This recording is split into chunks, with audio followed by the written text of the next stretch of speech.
Hello there. I'm rather privileged to have a wine that I hope is a special treat tonight. This is the 1996 vintage of a New Zealand Cabernet Sauvignon and Merlot blend called Tom. It's from the Church Road Winery. At the stage this was made, Church Road was owned by Montana, so it would have been Montana's Church Road Winery. Probably a winery better known as McDonald's Church Road Winery, but also in its history known as McWilliams Church Road Winery. And this is a wine that was produced to honour Tom MacDonald. The winery in Church Road was actually built in 1897 by somebody called Bartholomew Steinmetz. And evidently he'd been employed by the Marist Brothers to run their winery, and that's the winery that's now known as Mission Estate. He was an emigre from Luxembourg, and he'd moved on to start his own winery. Tom MacDonald was a young man who lived in the Hawke's Bay region. At the age of 10, he worked washing bottles at the Marist winery. By the age of 17, he was working for Steinmetz at Church Road, and there they were making fortified wines. Now, at the age of 19, in 1927, MacDonald took over the running of the Church Road Winery from Steinmetz. He bought the winery and set about changing it. He purchased new vineyards, he built a modern winery, and by 1949 was producing Cabernet Sauvignon, not making it as fortified wine as had previously been the case, but making it as table wine. And for that reason, Tom MacDonald is a very important pioneer of winemaking for New Zealand. In the early 1960s, MacDonald's winery got into financial difficulties and was rescued by an Australian wine producer, McWilliams, with Tom MacDonald staying on, continuing to run the winery. During which period, the 50s and the 60s, he produced a string of legendary Cabernet Sauvignons. And that's best illustrated by the story of the visit of English wine expert André Simon to Hawke's Bay. And one gets the impression from reading the various notes I've seen that actually Simon was distinctly unimpressed by the wines he found in Hawke's Bay. And that was he until he encountered MacDonald. And evidently the two of them tasted together the 1949 Cabernet Sauvignon that Tom MacDonald had made and compared it to a vintage of Chateau Margaux, with André Simon distinctly preferring the New Zealand wine. Several years ago I wrote an article for Wine Searcher focusing in on this particular tasting, giving a what-if story. Had this particular tasting had quite the same effect as Stephen Spurrier's Judgement of Paris was to have several years later for the wine industry in the United States. So I will leave a link in the notes below to that article. The other thing I think perhaps shows the effect and the influence of these wines is the fact that one of the people in Australia who most influenced their wine industry, the senior lecturer at Roseworthy, for many years in the late 70s and early 80s, somebody called Bryce Rankine, believed that really it was the Cabernet Sauvignons that Tom MacDonald made for McWilliams at Church Road that had really showed him and the Australian wine industry that they could make wines that could compete on an equal basis with those from the rest of the world. Now, Tom MacDonald retired in 1976 and died in 1987. In 1989, Montana, then New Zealand's largest wine producer, purchased the Church Road Winery. Montana's managing director at the time, somebody called Peter Hubscher, had learned his winemaking under Tom MacDonald at the Church Road Winery. Montana had some serious aspirations for Church Road, and they renovated the winery, planted new vineyards.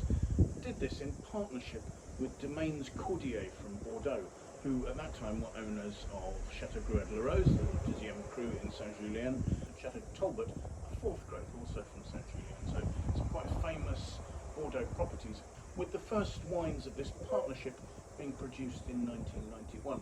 But what they were working together towards was a wine to commemorate Tom MacDonald, which is what the Tom Cabernet Merlot initially was, and there's now a whole range.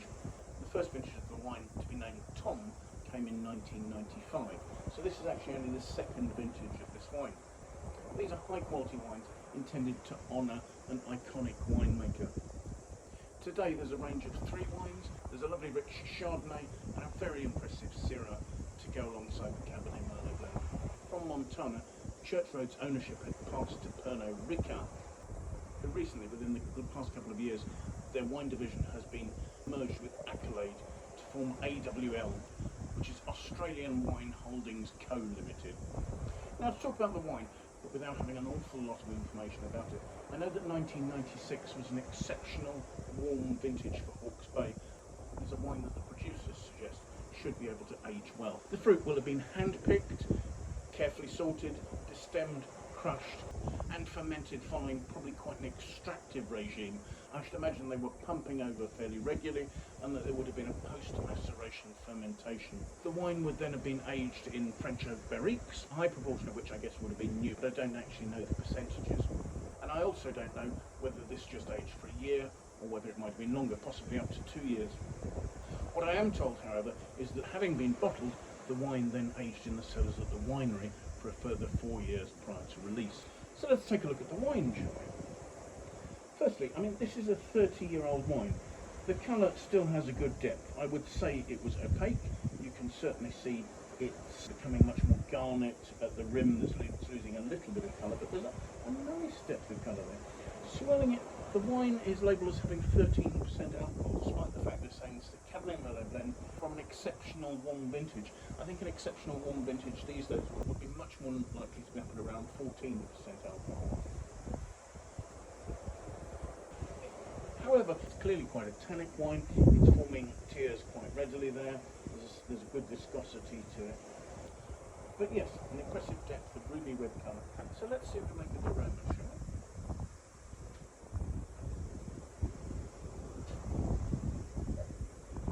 we? Gosh, the aromas are very classic. The aromas are very classic. They're slightly like a sort of a, maybe slightly green-edged Bordeaux from that point of view. There really are some notes of maceration of grape pips there.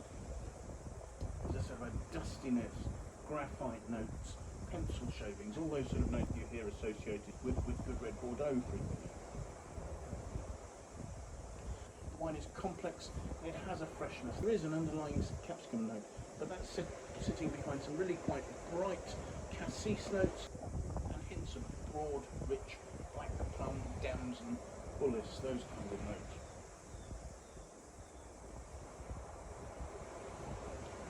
There really is lovely, rich, pronounced fruit.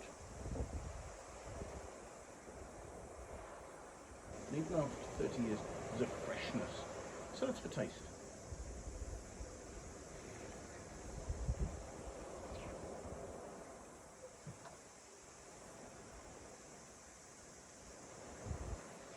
The first thing that comes across is a fine cassis note. It's a really rich red palate with a bit of warmth. The wine has a fine velvety structure, a very delicate tannins. There's a concentration of bitter licorice. There are certainly notes of graphite, underlying drying cedary note. I did see a note suggesting that the drinking window for this meant it should have been consumed about 10 years ago. I certainly don't agree with that. This wine's certainly fully mature. I think it has a lovely freshness, which is resulting from some really good underlying acidity, still supporting the fruit. It's perhaps showing a little bit of that sort of green capsicum note coming through still. But yes, this is a wine with some really classic, elegant, cool climate Cabernet Sauvignon notes that I think you could quite happily keep in your cellar for another 4 or 5 years without any worries, and would probably go much longer than that. It's elegant, it's exciting. There's some complexity. There are some hints of truffle and mushroom, and yet at the same time there are hints of lively cassis fruit right the way around the edges of my mouth. It's an impressive wine, and I should thank my wife actually, because this is a wine that she's stored since she was given it as a gift. So it's very kind of her to share it with me, to allow me to share it with you. I didn't mention a Wine Searcher aggregated critic score because there isn't currently one for this vintage. Looking at the scores that the Tom Cabernet Merlot gets overall, there's an aggregated score there of 93 out of 100. And I think that score pretty much reflects what I'm tasting here. High quality wine that's fulfilling on its long life expectancy and is an effective tribute to Tom MacDonald, a man who did so much for New Zealand's wine industry. So thank you so much for watching the tasting. I do hope you've found it of interest. If you have, it would be fantastic if you could press the like button. If you're watching these tastings and you enjoy them, do please consider subscribing to my YouTube channel. That would really help me to develop it further. If you have any friends you think might like to watch the video, do please feel free to pass it on. It would be great to have your endorsement in that way. And if you have any comments, do please pop them in the box below. I'd love to hear what you have to say about the wines I'm looking at, the tastings I'm doing, or anything else that relates to that. So thank you so much for your time. I do hope that maybe you'll find some time at some stage in the near future and come and join me for another video tasting. Until then, bye for now.